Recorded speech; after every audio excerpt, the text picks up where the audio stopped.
যাকে বলতে বলছি বা ডাকছি সে হচ্ছে আমাদের ছোট্ট প্রিয়ম, কিন্তু এখনো সে ছোট নেই, আমার চেয়ে অনেক বড় হয়ে গেছে। প্রিয়মকে একটু কিছু বলতে হবে। প্রিয়ম সালেকিন ভাইয়ের সুপুত্র। কিন্তু তার আগে আমি একটা কথা, প্রিয়ম আস্তে আস্তে আমি একটা কথা বলি। টুকটুকিকে আমি আসতে বলেছিলাম আজকে।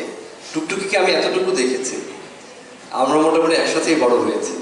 তো টুকটুকির ব্যাপারে এখন অনেক কিছুই আমরা মিস করছি ওকে আজকে খুব। ওর একটা ছোট্ট সার্জারির কারণে আজকে আসতে পারিনি, দুঃখিত। কিন্তু আমি ওর একটা কথা তারপরও বলতে চাই, যেটা আমি না বললে, আমার মনে হয় আমার একটা অপূর্ণতা থেকে যাবে। আসলে আমরা ছোটদের কাছ থেকেও অনেক কিছু শিখতে পারি। সেটা হচ্ছে সালেকিন ভাই একটা ঘটনা বলেছিল। সালেকিন ভাই আর টুকটুকি একটা হসপিটালের বাইরে দাঁড়িয়ে আছে, অনেকক্ষণ ধরে অপেক্ষা করছে, অনেক রাত পর্যন্ত। তো এক পর্যায়ে টুকটুকি বললো, বাবা কফি খাবে? হ্যাঁ কফি খাবো। তো চল দুজন মিলে যাই কফি খেতে। তো ওরা কফি খেতে গেল। ওখানে তো দুইজন মানুষ, দুইটা কফি কিনবে, কিন্তু ও অর্ডার দিল 4টা কফির। তারপরে সালেকিন ভাই জিজ্ঞাসা করলো, 4টা কফি কার জন্য মা? বলছে 4টা কফি লাগবে, তুমি দেখো। তারপরে 4টা কফি নিয়ে আবার যেখানে বসার জায়গা ওখানে আবার ফেরত গেল। ফেরত গিয়ে 2টা কফি দুজনকে রেখে বাকি 2টা কফি দুইজন একেবারে বয়স্ক ভদ্রলোক, একজন ভদ্র মহিলা বসেছিল, ওদেরকে দিল। সো ওরা এত প্লিজড, এত খুশি হয়েছিল যে ওরা আসলে অবাক হয়ে গেছে। একটা ছোট্ট মেয়ে আমাদের জন্য কফি নিয়ে আসছে, সে ভেবেছে যে আমাদের কফি দরকার এত রাতে, কিন্তু আমাদের পক্ষে যাওয়া সম্ভব ছিল না। তো তুমি কফি নিয়ে আসছো, বড় হও। এই কথাটা আসলে শুধু একটা ছোট ঘটনা না, এই ঘটনাটা আসলে আমাদের শিক্ষা দেয়। আমরা শিখেছি, সালেকিন ভাই নিজেও বলেছেন, আমিও শিখেছি, আমি বাপিও শিখেছি, আপন হতে বাহির হয়ে বাইরে দাঁড়া। তো সেই টুকটুকিকে আমরা মিস করছি। আমি আশা করব আপনারা সবাই দ্রুত সুস্থতার জন্য দোয়া করবেন। আমি এবার প্রিয়মকে একটু বলছি। আজকে প্রিয়ম কিছু না বললে আজকের পুরো অনুষ্ঠানটাই অপূর্ণ থেকে যায়। প্রিয়ম।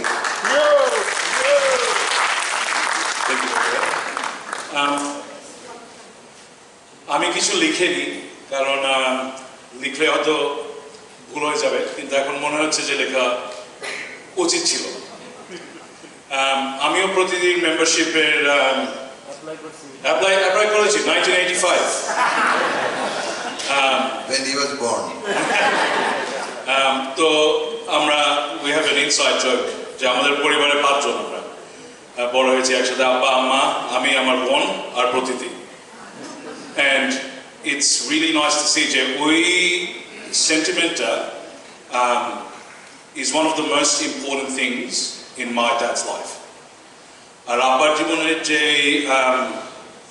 ইম্পর্টেন্ট জিনিসগুলোর ভিতরে আপনারা আজকে রাতে আমার বড় ছেলে আমাকে বলছে যে আব্বা, দাদা's actually famous.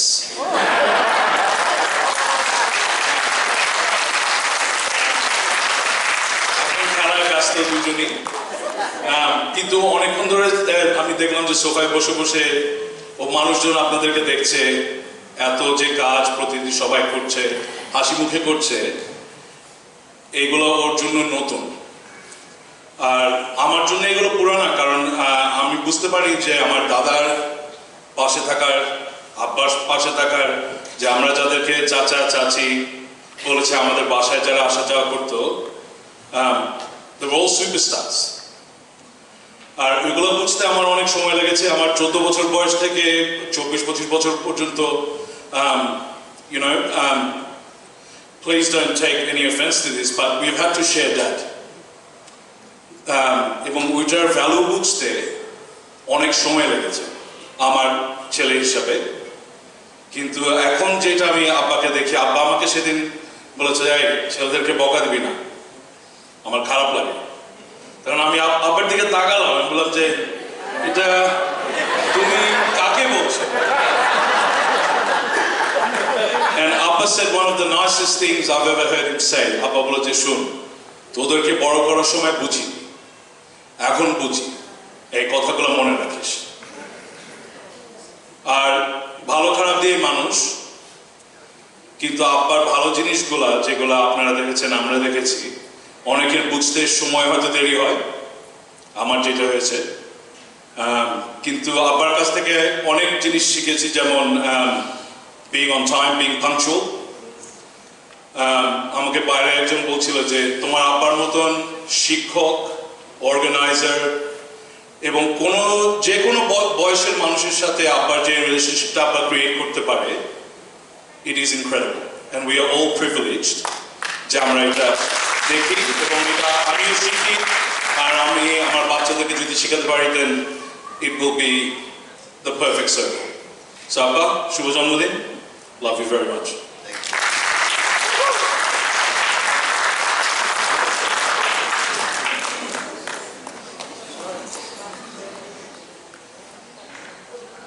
আরেকটা থ্যাংক ইউ প্রিয়ম। আমি ভাইয়াকে গানের মধ্যে দেওয়ার আগে আমি জানি অনেক কিছু রয়ে গেছে, অনেক কথা হচ্ছে, তারপরেও একটা জিনিস, ছোট্ট জিনিস বাকি রয়ে গেছে, সেটা হচ্ছে মাসিমাকে আমি একটু ডাকতে চাই। মাসিমা একটু আসলে আমরা একটা উত্তরীয় নিয়ে একটু পড়িয়ে দেবেন, একটু মাসিমা আসবেন।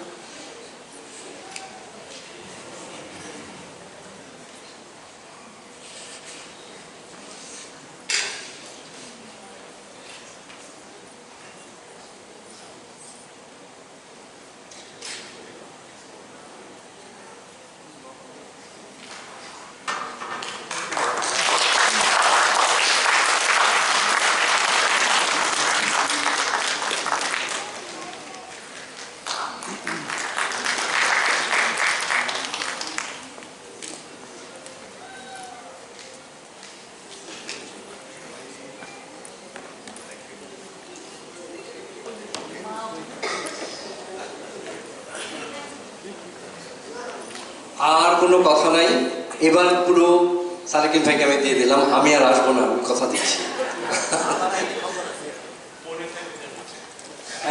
আমি মনে রাখবো। দেখো, থ্যাংক ইউ ভাইয়া।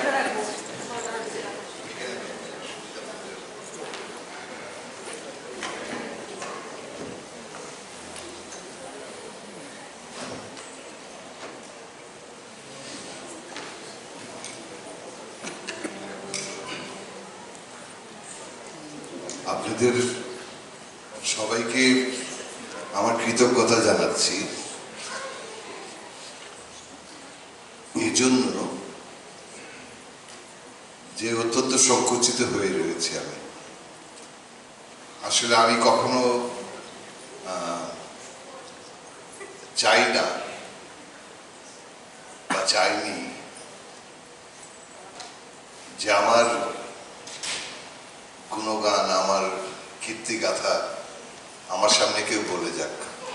অত্যন্ত বিব্রতকর, আমি এটা আশা করি না। কিন্তু ওরা যখন আমাকে বলেছে ব্যাপারটা, আমি মানা করেছিলাম যে দরকার নেই, তোমরা তো জানো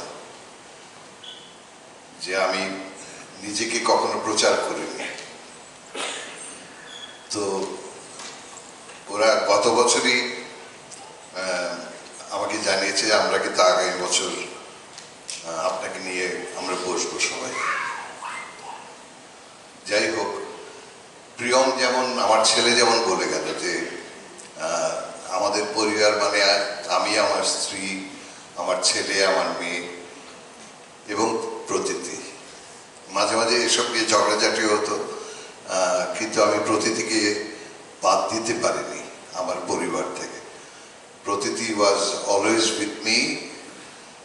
এবং আপনারা আজকে যে দেখছেন, আমি বাই বর্ন, আমি ঠিক জানি না যে আমি কেমন করে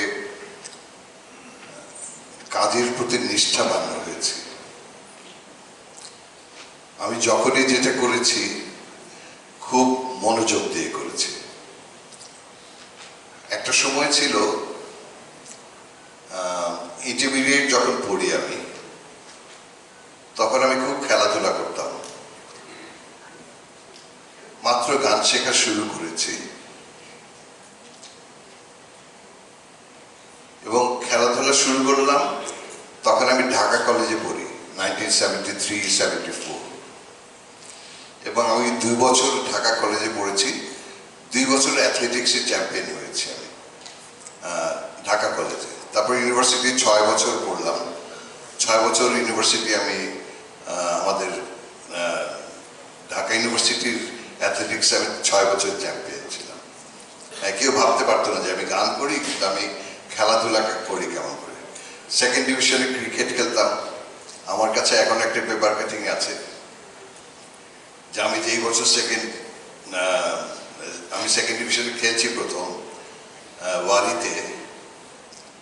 ওয়ারির এগেইনস্টে, আমার প্রথম হ্যাট্রিক ছিল। আমি লেফট আর্ম স্পিন বোলার ছিলাম এবং আমার কাগজ কাটিংটা এখনো আছে যে সালেকিনের মৌসুমের প্রথম hat trick. So I was a very good cricketer. I was a good bowler. তারপরে তো ঢাকা ইউনিভার্সিটিতে যখনই সাংস্কৃতিক সপ্তাহ হতো, ঢাকা ইউনিভার্সিটি তখন খুব প্রচণ্ড গান বাজনা হয়। আমরা যখন পড়েছি তখন ঢাকা ইউনিভার্সিটির স্বর্ণযুগ। তো 6 বছর আমি ঢাকা ইউনিভার্সিটি অ্যাথলেটিক আর কালচারাল কম্পিটিশনেও আমি চ্যাম্পিয়ন ছিলাম। নজরুলগীতি, রবীন্দ্রসঙ্গীত, আধুনিক যাই গাই প্রথম হয়ে যায়, আই ডোন্ট নো হাউ। হ্যাঁ, তো আমার মনে হয় যে আমার বাবার থেকে আমি এটা পেয়েছি। বাবা অত্যন্ত নিষ্ঠাবান, নিয়মানুবর্তী ছিলেন, খুব মিতভাষী ছিলেন এবং নিরহংকার ছিলেন, নিজেকে কখনো প্রচার করেননি। তা আমার কাছেও আমি বাবাকে দেখেই সেটা শিখেছি। আমার নিজেকে প্রচার করতে একটু আমি পছন্দ করি না। আমার মনে হয় মানুষের চরিত্রের একটা অলংকার হচ্ছে নিরহংকার থাকা। এটাই মানুষকে মানিয়ে যায়। আমি চেষ্টা করেছি, বিভিন্ন জ্ঞানী গুণী লোকের সাথে মিশেছি আমার গানের সুবাদে, এবং তাদের যে সমস্ত ভালো ভালো গুণ, তাদের ভালো ভালো কথা আমি মেনে চলতাম। আমি ভাবতাম যে আমি নিজের মাঝে সেই সমস্ত গুণগুলিকে আমি ধারণ করব। তো এটা একটা আমার খুব ইচ্ছা ছিল প্রথম থেকে। সো আমি চেষ্টা করেছি। হয়তো যখন আমার বয়স কম ছিল তখন আমি আরেকটু অন্যরকম ছিলাম, কিন্তু এখন বয়স হয়েছে বলে আমার মনে হয় যে অনেক বেশি বুঝতে শিখেছি। আমি যখন ছায়ানটে ভর্তি হলাম গান শিখতে, সেটা বোধহয় 1975 সালে। ডাকসু কম্পিটিশনে আমি নাম দিলাম, রবীন্দ্রসঙ্গীতে ফার্স্ট হয়ে গেলাম। তখন আমার জাজ ছিলেন সানজিদা খাতুন, আব্দুল আহাদ আর ফজলুল নিজামী। আমি যখন গান গাওয়া শেষ করলাম তখন আমি ওনাদের কাছে অখ্যাত, কেউ জানে না যে আমি আমার বাবার ছেলে। তো যখন ওনারা আমার পরিচয় পেলেন, আমাকে 3 জনই ডাকলেন, এই ওই ছেলেটাকে ডেকে নিয়ে আসো তো। আমি তখন 18-19 বছরের ছেলে। আমি গিয়ে দাঁড়ালাম, তাদেরকে সালাম করলাম। তো সানজিদা আমাকে বললেন, ও তুই লতিফ ভাইয়ের ছেলে, তুই ছায়ানটে ভর্তি হয়ে যাস। আর আব্দুল আহাদ তখন উনি আমাকে বলছেন, ও তুই লতিফের ছেলে নাকি, তুই আসিস তো আমার বাসায়। আর ফজলুল নিজামী ছিলেন, উনি বলছে, শোনো তুমি আমাকে চেনো? আমি বলছি জি জি আপনাকে চিনি আমি। বলছে তুমি এখন থেকে বাফাতে ভর্তি হয়ে যাও। মোটামুটি সবাই দেখলাম যে আমাকে চাচ্ছে, তখন তো বুঝতাম না। তো যাই হোক, আমি সুধীর কাকার কাছে গান শিখতাম নজরুল একাডেমিতে। সুধীর কাকা আমার বাবাকে বলছিলেন যে লতিফ, সালেকিনকে রবীন্দ্রসঙ্গীত শিখতে বলো, নজরুলগীতি না শিখে। বাবুর গলাটা রবীন্দ্রসঙ্গীতের উপযোগী। তো সেই কথা শুনে বাবা আমাকে ছায়ানটে যেতে বললেন। তারপর থেকে ছায়ানটে গান শিখেছি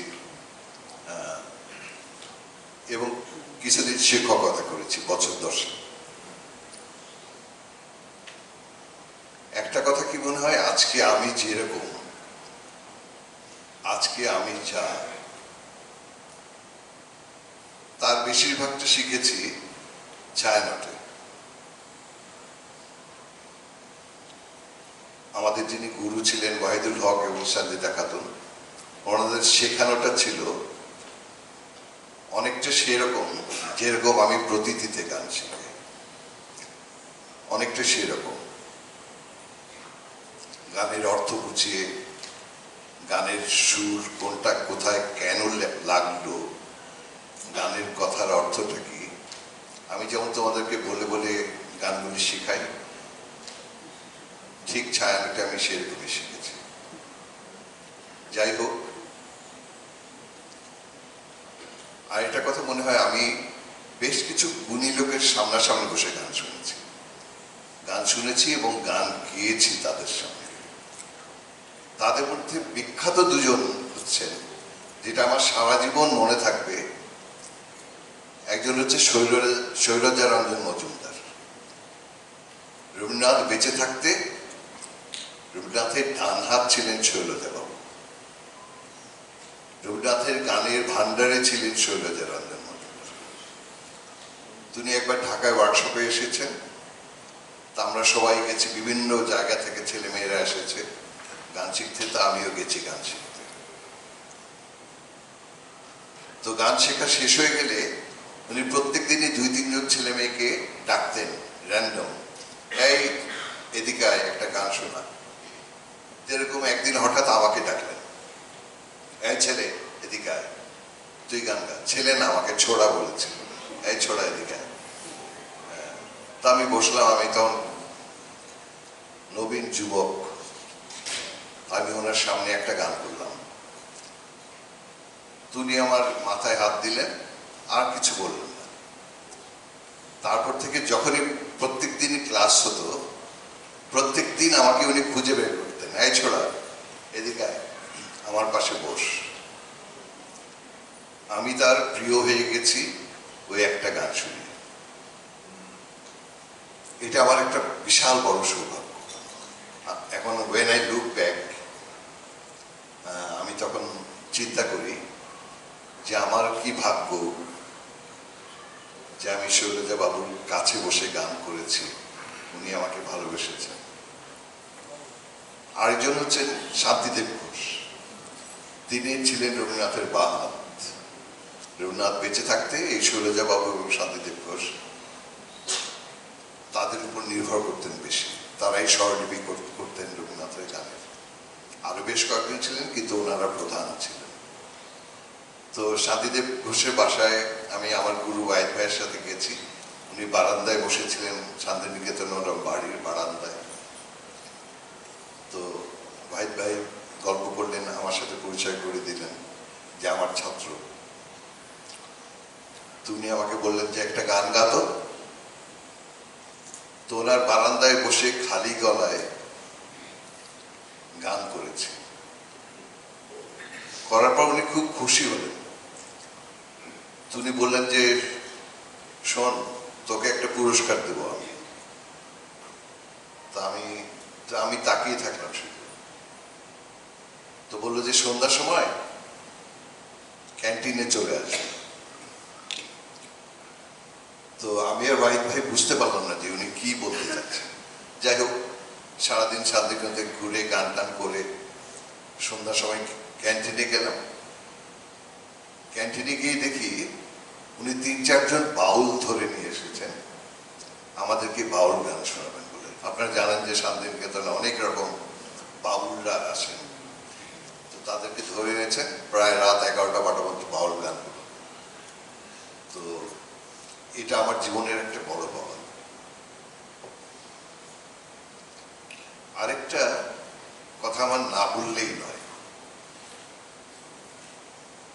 সেটা হচ্ছে আব্দুল আহাদ। উনি আমাকে খুবই ভালোবাসতেন। কে ছিলেন বাংলাদেশের 90% মানুষ জানেন না। রবীন্দ্রনাথ বেঁচে থাকতে বাংলাদেশের প্রথম মুসলমান ছাত্র ছিলেন আব্দুল আহাদ, আর সাহিত্যে ছিলেন সৈয়দ মুস্তফা আলী। রবীন্দ্রনাথ বেঁচে থাকে এই দুইজন বাঙালি মুসলমান। আহাদ চাচা পাবনা থেকে শান্তিনিকেতনে গেছিলেন। তো ওনার সম্পর্কে আমি জানতে পারলাম যখন উনি ফিরে আসলেন। উনি আমার গান শুনে একদিন আব্বাকে বলছে যে, লতিফ, সালেকিনকে, বাবুকে আমার কাছে পাঠিয়ে দিস। কিন্তু বিশ্বাস করেন, সপ্তাহে 7 দিনের মধ্যে 5 দিন উনি আমাকে ডেকে নিয়ে ওনার বাসায় গিয়ে আমাকে গান শেখাতেন। আর চাচার পিয়ানো ছিল, পিয়ানো দিয়ে উনি পিয়ানো বাজাতেন, পিয়ানো বাজিয়ে বাজিয়ে আমাকে রবীন্দ্রসঙ্গীত শিখিয়েছেন। অদ্ভুত সব অভিজ্ঞতা। কিন্তু এই আব্দুল আহাদ কে ছিলেন? আব্দুল আহাদ শান্তিনিকেতন থেকে যখন পাশ করলেন, তারপরে কিছুদিন উনি আইপিটিএতে গান করেছেন। আইপিটিএ মানে ভারতীয় গণনাট্য সংস্থা, ব্রিটিশ বিরোধী আন্দোলনে একটা মুখ্য ভূমিকা পালন করেছিল যে সাংস্কৃতিক সংগঠন। সেই সংগঠনে উনি, হেমন্ত মুখার্জি, দেবব্রত বিশ্বাস, কলিম শরাফি, এনারা সব গান করতেন। আহাদ চাচা আইপিটিএতে গান করছেন। তারপরে উনি এইচএমভিতে মিউজিক ডিরেক্টর হিসাবে আহাদ চাচা কাজ করেছেন এবং আহাদ চাচার তত্ত্বাবধানে গান করেছেন কণিকা ব্যানার্জি, হেমন্ত মুখোপাধ্যায়, আরো বেশ বিখ্যাত লোকজন। আহাদ চাচা was the music director back in those days. আরেকটা বড় ব্যাপার হচ্ছে, অল বেঙ্গল মিউজিক কম্পিটিশনে ঠুংরি এবং গাজলে আহাদ চাচা গোল্ড মেডেল এসেছেন। Can you believe a young guy from Pabna went to Calcutta in Shantiniketan এবং অল বেঙ্গল মিউজিকে আব্দুল আহাদ ঠুংরি গজল গোল্ড মেডেল পেয়েছেন, all Bengal music competition, I tell you. এবং তারপরে এইচএমবিতে ট্রেনার হিসেবে জয়েন করলেন এবং তার তত্ত্বাবধানে বিখ্যাত সন্তোষ গুপ্ত ওনারা গান করেছেন আহাদ চাচার তত্ত্বাবধানে। আমি রেকর্ডে, সেই সমস্ত পুরানো রেকর্ডে এইসব দেখেছি। সেই আহাদ চাচা সত্যি বলতে কি, বন্যা কিছুদিন আগে এসেছিল, বন্যাও বলছিল যে আহাদ ভাই সালকিনকে খুব পছন্দ করতেন, আমাকে খুবই পছন্দ করতেন। আমাকে নিয়ে কলকাতায় গিয়ে গান করেছি, আহাদ চাচা আমাকে নিয়ে যেতেন।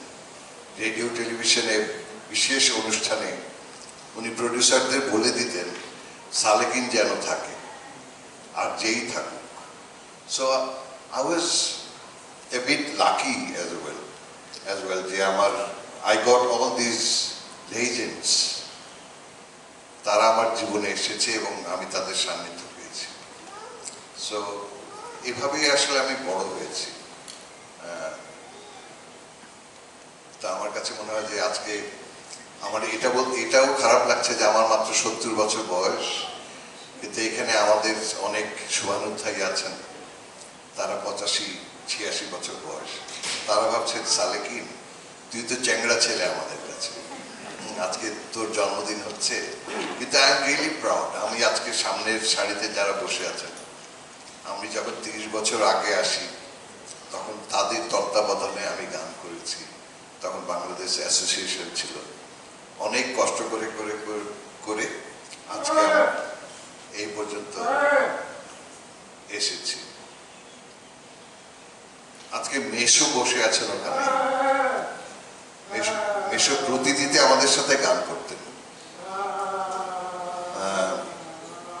বেশ জটিল অপারেশন হয়েছে, তারপর থেকে উনি অসুস্থ হয়েছেন, কিন্তু ওনার শত দুঃখ কষ্ট আমি মেশোকে দেখেছি। আমাকে দেখলে উনি হাসেন, কারোর সাথে ঘরে কথা বলেন না, কিন্তু যখনই আমাকে দেখে, মেশো ইজ এ চেঞ্জ ম্যান। আমাকে অত্যন্ত পছন্দ করেন। আজকে মেশো এসেছেন আমাদের টানে, আমি রিয়েলি অনার্ড।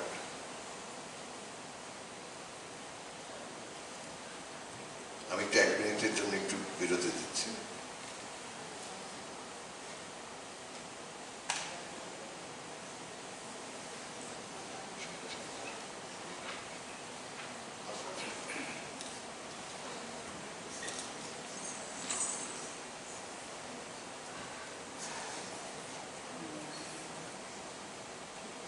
ঠিক আছে,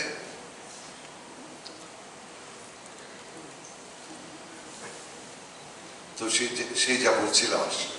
আর আজকে আমার এখন তো বয়স হয়ে গেছে, সেই রকম গানও আমি আর করতে পারি না। আমি অল্প কিছু গান করব। ভাবি, এই মনিটরে আমি একটু ভোকালটা একটু বেশি চাই, আর একটু চাই।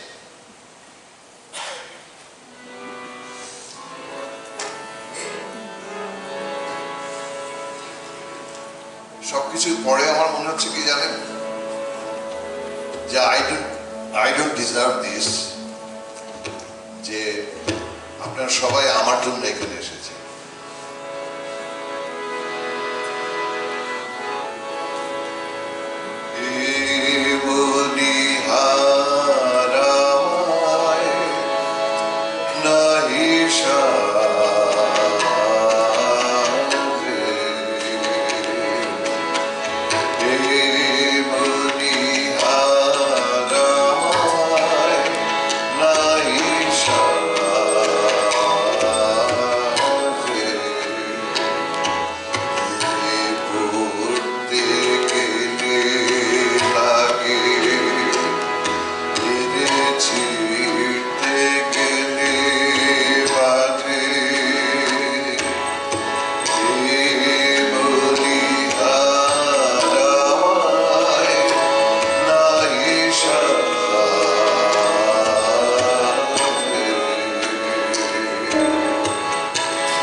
জীবন মরণ দুদিক দিয়ে আমায় টানি জানি জানি তোমার আছে তো হাতখানি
ঠিক আছে।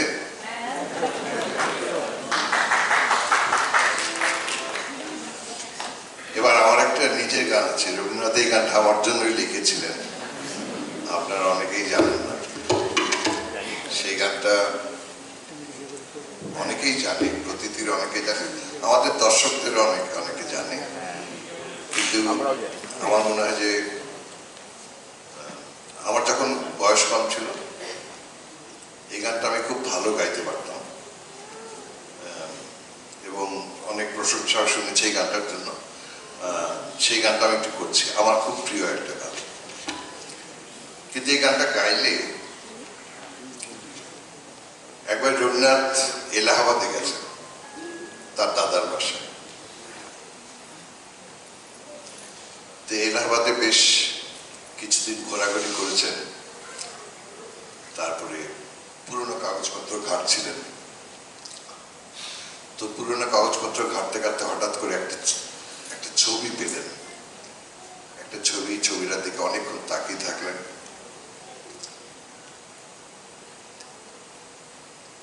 নিশ্চয়ই ছবিটা কারো ছিল, যেটা দেখে তার বিভিন্ন স্মৃতি মনে পড়েছে এবং সেই স্মৃতি নিয়েই তিনি গানটি লিখেছেন। কিন্তু এই গানটি যখন আমি গাই, রবীন্দ্রনাথ খুব সম্ভব মৃণালিনী দেবীর একটা ছবি পেয়েছিলেন, যেটা পর পড়লে জানা যায়। কিন্তু আমার আরো অনেকের কথা মনে হয়।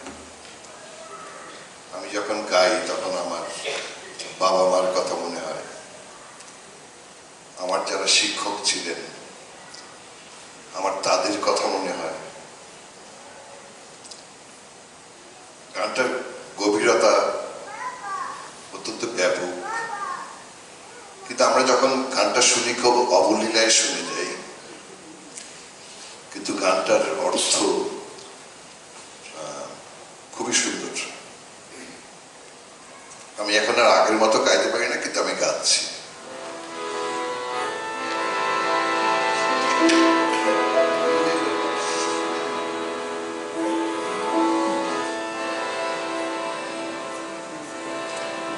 তুমি কি কেবলি ছবি, শুধু পথে রেখা, ওই যে সুদূর নিহার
ছুটিটাই অদিতাই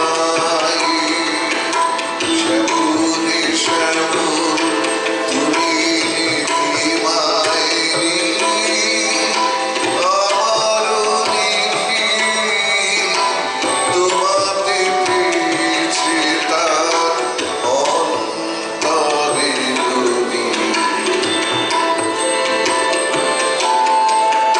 নাহি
सफेदों के दीप जलाए, दीप जलाए, कहीं दूर जब दिन ढल जाए, साज की दुल्हन बदन जुड़ाए, चुपके से आए।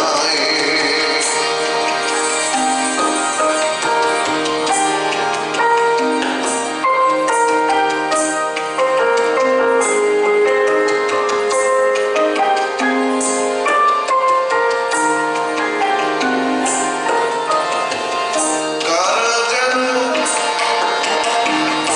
আমি পথ বুঝি না তো, পথ ঘুরে ঘুরে মন যা বুঝে না বুঝে, না বুঝে তা বুঝে, আমার চতুর্পাশে সব কিছু যায় আসে, আমি শুধু তুষারিত গতিহীন ধারা, গতিহীন ধারা, আমায় প্রশ্ন করে নীল ধ্রুবতারা, আর কতক্ষণ আমি রব দিশাহারা, রব দিশাহারা।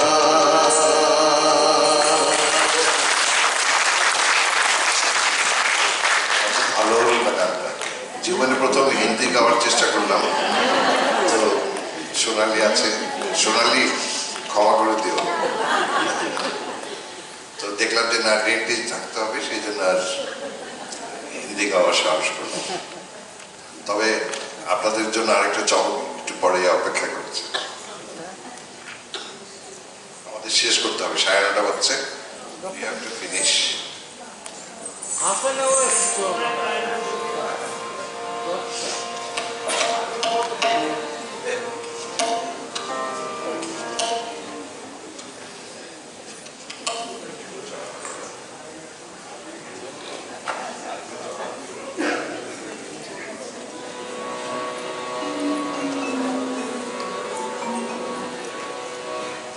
এই গানটা 1962 সালের একটা চলচ্চিত্রের গান। খানাদুর রহমান গেয়েছিলেন, সূর্যস্নান ছবির একটা গান। তো আজকে আপনারা যারা আমার কাছাকাছি বয়স, তারা হয়তো এই গানটা শুনে থাকবেন, কিন্তু যারা আমার চেয়ে অনেক ছোট, তারা এই গানটা বোধহয় শোনেনি কখনো। গানটা খুব বিখ্যাত হয়েছিল, গানটি গেয়েছিলেন করিম শরাফি। সেই গানটা আমি গাচ্ছি।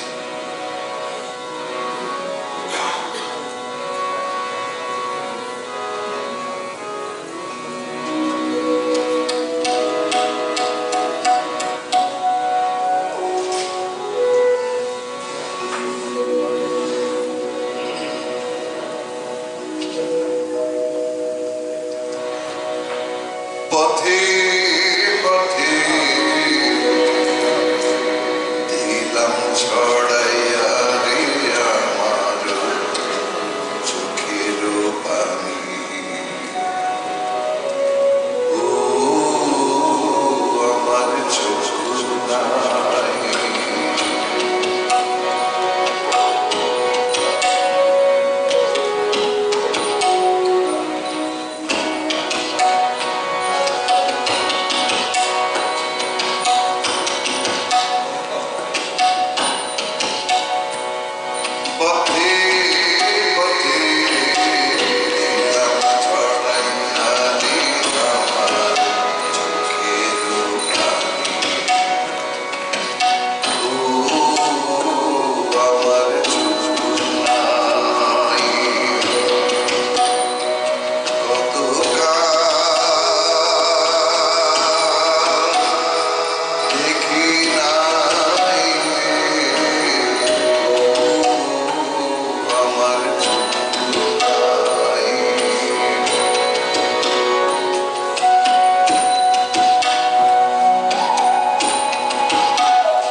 ভালো গায়, এটার হিন্দিটা আমি শুনেছি ওর গলায়, খুব সুন্দর গায়। একদিন তুমি আর আমি একবার এটা একসাথে করবো, খুব সুন্দর।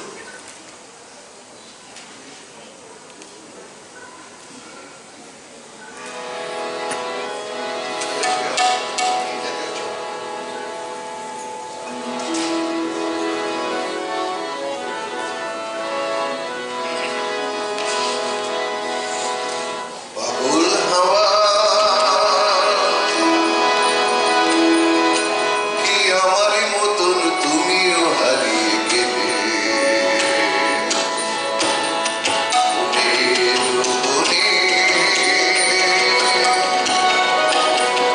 হারানো রঙের মেলায় সুরভি লুটের খেলায় তারে নাই পেলে। বাবুল হাওয়া বাবুল হাওয়া কি আমারই মতন তুমিও হারিয়ে গেলে,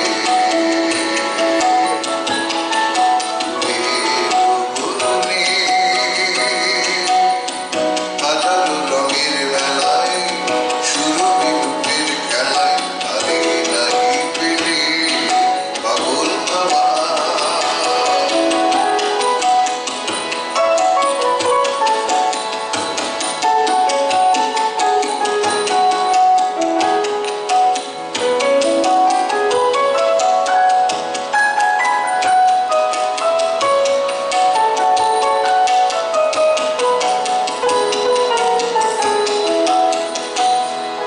বসন্ত যখন ডেকে ডেকে যায় আমারে, কি জানি কি ভালোবে সে আসে চুপে চুপে জড়াতে চায় আমারে। বসন্ত যখন ডেকে ডেকে যায় আমারে, কি জানি কি ভালোবে সে আসে চুপে চুপে জড়াতে চায় আমারে। বসন্ত যখন মনে মনে বাতাসে বাতাবি বাসিতে কি কথা যায় বলে। বাবুল হাওয়া কি আমারই মতন তুমিও হারিয়ে গেলে,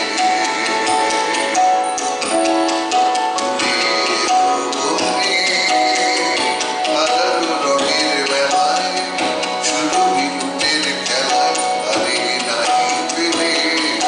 বাবুল হাওয়া বাবুল হাওয়া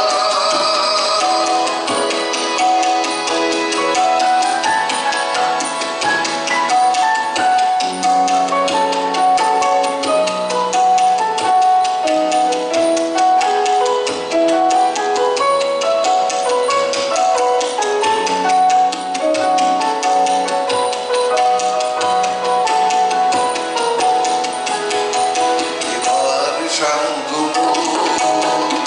হয়েছে খেলায় বিজয়ী,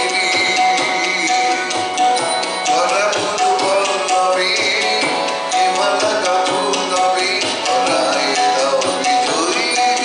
এবার সাঙ্গ হয়েছে খেলায় বিজয়ী, ধরা পুরো বল্লভী হিমালা কাপুর নবী ধরায় দাও বিজয়ী। এবার সাঙ্গ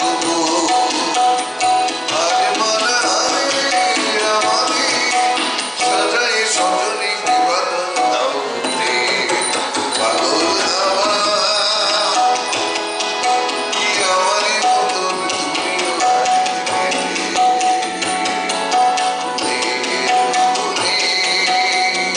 হাজারো রঙের মেলায় সুরভি লুটের খেলায় তারে নাই পেলে। বাবুল হাওয়া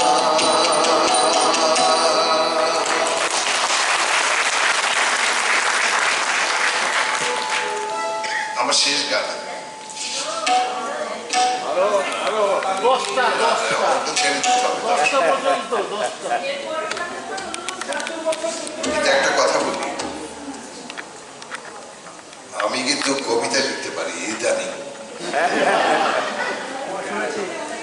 আপনাদের কি একটুখানি অত্যাচার সহ্য করতে হবে। একটা কবিতা আমি লিখেছি, আমি কবিতাটা পড়ছি। আমার নিজের কবিতা। আসলে আমি যখন ইউনিভার্সিটিতে পড়ি তখন আমি একটা দলের সাথে রাজনীতি করতাম, ছাত্র ইউনিয়ন করতাম। তা আমাদের তখন লেখালেখি শেখাতেন, কেমন করে লিখতে হয়। আমাদের ক্লাস নিতেন শামসুর রহমান, কবি শামসুর রহমান আসতেন, নূর ভাই ওনারা আসতেন, বিভিন্ন ক্যাটাগরির আমাদেরকে বিভিন্ন রকমের ক্লাস নিতেন। তো তখন আমাদেরকে লেখালেখি করা শিখিয়েছেন, কেমন করে ভালো করে লিখতে হয়। তো তখন থেকে লিখছি, কিন্তু বিদেশে আসার পর অনেকদিন লেখা হয়নি, কিন্তু এখন আমি লিখছি। সেরকম একটা কবিতা আমি একটু পড়তে চাই। কবিতাটার নাম হচ্ছে সম্পর্ক। কিন্তু আমার কথা শুনে মাইকও বুঝতে পারছে না, ঠিক হচ্ছে না, কবিতা বাদ দাও।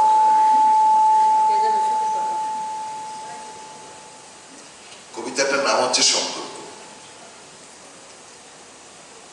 মানুষ কিন্তু মূলত একাই। দিন শেষে সে একাই। মানুষের যত রকম সম্পর্ক, বন্ধুত্ব, মায়া, সবই ক্ষণিকের। যতই আমরা কাউকে আপন ভাবি না কেন, যতই সম্পর্কের সেতু করি না কেন, এসবই আস্তে আস্তে ক্ষয় হতে থাকে। ক্রমে বাড়তে থাকে দূরত্ব। সেই টানটা আর কেন জানি আগের মতো বাজে না বুকে। কেমন জানি অবসাদ, ক্লান্তি আর একঘেয়ে হয়ে পড়ে আমাদের সম্পর্কগুলো আজকাল অদ্ভুত হয়ে গেছে। চারিদিকে এত মানুষ, অথচ স্পর্শ করার মানুষ কমে আসছে প্রতিদিন। কারো কাছে পৌঁছাতে পারে না। প্রত্যেকেই নিজের চারপাশে অদৃশ্য একটা দেয়াল তুলে আমরা প্রত্যেকে এক একটা নিঃসঙ্গ দ্বীপ হয়ে পড়েছি। মুঠোফোনের পর্দায় তারা খুব কাছাকাছি, অথচ হৃদয়ের দূরত্বে যোজন যোজন দূরে। এসব সম্পর্ক মেকি, ফাঁকা, চোখ খুললেই ধরা পড়ে যায়। আর দুঃসময়ের অন্ধকারে নীরবে যারা কাছে থাকে তারা অনেকদিন বেঁচে থাকে মনের ভেতরে। এদের মনে হয় ধ্রুব তারার মতো, দূর থেকেও এরা পথ দেখায়। আমাদের ভেতরের আলোটুকু এরা নিভতে দেয় না। সে আলোটুকুই আমাদের বেঁচে থাকার কারণ হয়ে থাকে। আমার শ্বাস নেবার অবলম্বন ওই একটুখানি আলো। সে আলোটুকুই আমার ঘরে ফেরার পথ। তাই আজ আর কাউকে ধরে রাখার যুদ্ধ করি না। যে থাকবে সে ঝড়ের রাতেও দরজায় কড়া নাড়বে, আর যে চলে যাবে তাকে আটকে রাখার মতো কোনো কারিগর এই পৃথিবীতে নেই। শেষ পর্যন্ত আমার সবচেয়ে বড় পরিচয় আমার নামও নয়, আমার সাফল্যও নয়। শেষ পর্যন্ত মানুষ বেঁচে থাকে কেবলমাত্র বিশ্বস্ত সম্পর্কের স্মৃতিতে। এটাই ছিল আমার কবিতা।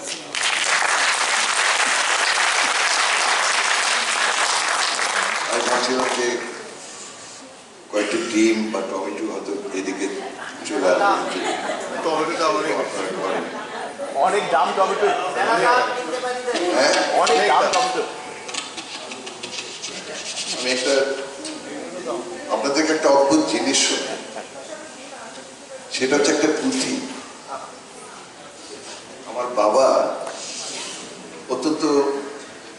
ছিলেন পুঁথি পড়াতে। আমি ছোটবেলায় আমি একটু ছোট্ট একটা পুঁথি আপনাদেরকে শোনাচ্ছি, কিছুটা আমার লেখা, আমি কিছুটা বাদ দিয়ে পড়বো আর কি, কিন্তু খুব সুন্দর একটা পুঁথি। না না ওই যে আমরা তো অলরেডি চিন্তা মনে আয়, আরে নগরে নগরে বলি বলি সুধি জনে, ইতিহাসের কথা কিছু করিব স্মরণে। আর গুরুজনে বীর গাথা করেছে রচনা, আরে তারি তালি পদা বলি করি যে যোজনা। এইসব বাংলার বীর চরণে সালাম জানাই, এই সভা জন আসরে সবে সেই পুঁথি শোনাই। মির্জাফরে চুরি করে প্রবাদ সমান, আরে ব্রিটিশ রাজের হাতে হইল গোলামের গোলাম। আরে গোলামে গোলামি করে করে নিল চাষ, আরে না পাইয়া না খাইয়া মরে কৃত দাস। ইস্ট ইন্ডিয়া কোম্পানি কাইরা নিল ধান, আরে দুর্ভিক্ষ কাড়িয়া নিল লাখো লোকের প্রাণ। আয় আয় আয় আয় দিকে দিকে ডাক উঠিল ফকির ও কিষান, সন্ন্যাসীরা সাঁওতালে বাঁধিয়া পাষাণ। আর নূর ভবানী নুরাদ্দিন আর ভবানী আর মুসনু শাহের দল, আরে দেবী চৌধুরানী সহ জুঝিল সকল। আরে প্রথমে আগুন দিল বাংলার গঠনে, সালাম ও প্রণাম জানাই সেই রে বীর চরণে। আরে ব্রিটিশ রাজ চলে গেল দিয়া গেল ঘা, দেশ ভাগ করিয়া বলে ধর্মের বড়ি খা। আরে মানচিত্র কাড়িয়া নিল লক্ষ লোকের ঘর, আরে বাংলার আগুনে জলে বেহুলার বাসর। আরে গান্ধীজি কাঁদিয়া বলে হিন্দু মুসলমান, নিজেরে মারিয়া কত করবি বলিদান। আরে ভারতবর্ষ ভাঙ্গিয়া হইল দুই ওয়াতান, হামারা পাকিস্তান ভাইরে হামারা পাকিস্তান। আরে হামকো নেহি উর্দু আতা আমরা বাঙালি, আরে বাংলাতে খাই বাংলাতে খাই বাংলাতে দেই গালি। তো জিন্না সাহেবে দিল উর্দুর অভিধান, 47 ঢাকা শহর রাগিয়া খান খান। আরে প্রতিবাদ আন্দোলন চলে ভাষার কারণে, এমন নজির নাই রে ভাইরে সমগ্র ভুবনে। 52তে আন্দোলন গর্জে ওঠে ঢাকা, ফেব্রুয়ারির 21 তারিখ বন্ধ দেশের চাকা। আরে না বলিব উর্দু মোরা বাংলা মোদের চাই, বাংলা ভাষার চেয়ে কোনো সুন্দর ভাষা নাই। আরে বাংলা আমার মায়ের ভাষা, বাংলা আমার প্রাণ, আরে বাংলা লাগে প্রয়োজনে দিয়া দিব ধান। আরে স্বাধীনতাহীনতায় কে বাঁচিতে চায়, কে থাকিতে চায় বন্দি বন্দির খাঁচায়। কে পারে ভুলায়ে রাখতে আহত বাঘেরে, মনে মনে ফুসতে থাকে অন্তরে অন্তরে। আরে 25শে মার্চ 71 রাতের অন্ধকারে, পাক বাহিনী নির্বিচারে বাঙালিরে মারে। মানুষ পারে না যেন পাখি শিকার করে, আরে দিকি দিকি জলে আগুন বাংলার ঘরে ঘরে। আরে বাঙালি বীরের জাতি ভয় নাহি পায়, স্বাধীনতার ডাক দিল রে দিকে দিকে ধায়। আরে নারী পুরুষ কৃষক জীবা যুদ্ধতে নামিল, পাক বাহিনী টেরে পেয়ে কামানো ছুড়িল। আরে রাকানি জুবানি খাইল বাংলার বৃষ্টি জলে, মুক্তি বাহিনীর ভয়ে তারা কাঁপে তলে তলে। আয় আয় আয় আয় 9টি মাসে যুদ্ধ দিলাম 30 লক্ষ প্রাণ, বিশ্ব লোকে বাংলাদেশের হইল গোস্থান। আরে শহীদ বুদ্ধিজীবী গণে গড়ল দেশের পথ, আরে 2 লক্ষ বীরাঙ্গনা দিয়েছে ইজ্জত। আসুন সবে সালাম জানাই মুক্তি সেনাগণে, বঙ্গপিতা বঙ্গবন্ধু জাতির পিতা মানি মনে মনে। কিন্তু উপস্থিত সুধীজন, আপনারা কি সুখে আছেন? স্বাধীনতার মূল্য কি পাইছেন আপনারা? আমার কামার কুমার, আমার হাইনা চাষা, মুচি মেথর, বাসের হেল্পার, আর উঁচু উঁচু দালানের জন্য ইট ভাঙানি মায়েরা, আমাদের মাঝি আর জেলেরা, বাসার সুডা কামের বেডিরা, কলকারখানার শ্রমিক ভাইরা, এরা কি সবাই ভালো আছে? তাদের জীবনের কোন উন্নতি কি হয়েছে 50 বছরে? তারা কেন এখনো সেই বস্তিতেই থাকে? কি পাইল দেশের মানুষ? এই স্বাধীনতা কি আমরা চাইছিলাম? আয় আয় এখনো আকাশে ওড়ে বাঙালি শকুন, এখনো মানুষের ঘরে ক্ষুধারো আগুন। আরে 1000 বছর গেল হায় রে বুঝকে আশায় ও আশায়, আরে স্বাধীনতার সঠিক স্বাদ কেমন করে পাই?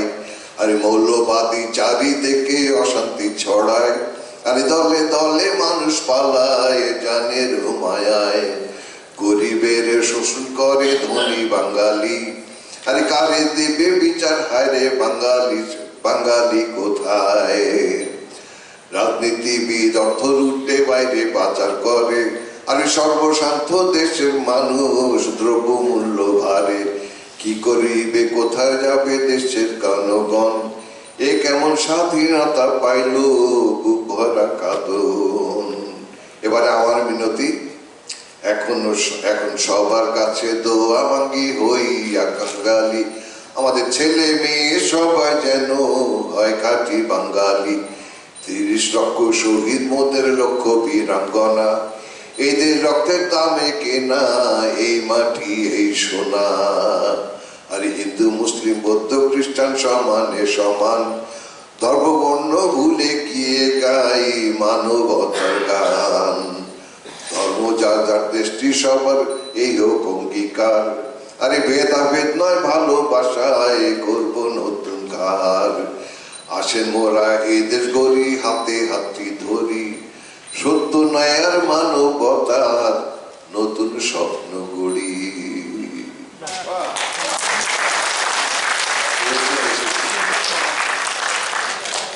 একটা কথা দিয়ে শেষ করছি। আমি যখন দেশে যাই আমাকে অনেকেই বলে যে সালকিন তুই তো ভালোই ছিলি, তুই চাকরি করতে গান বাজনা করতে ভালোই ছিলি, দেশ কেন ছাড়লি? কিন্তু আমার কি মনে হয় জানেন, দেশ ছেড়েছি কিন্তু দেশকে ছাড়িনি। শুভরাত্রি, সবাইকে আবার দেখা হবে সবার সাথে। আজকে আপনারা এসেছেন, অনেকক্ষণ এখানে বসে আছেন, আপনাদের সবাইকে আমার কৃতজ্ঞতা। আর 30 বছর পরে, আজ থেকে 30 বছর পরে যদি বেঁচে থাকি, মিরান্দার কথা অনুযায়ী কে জানি বলেছেন 100 বছর, 100 বছর দেখা হবে, 100 বছরে আবার গান করবো আমি। দেখা হবে।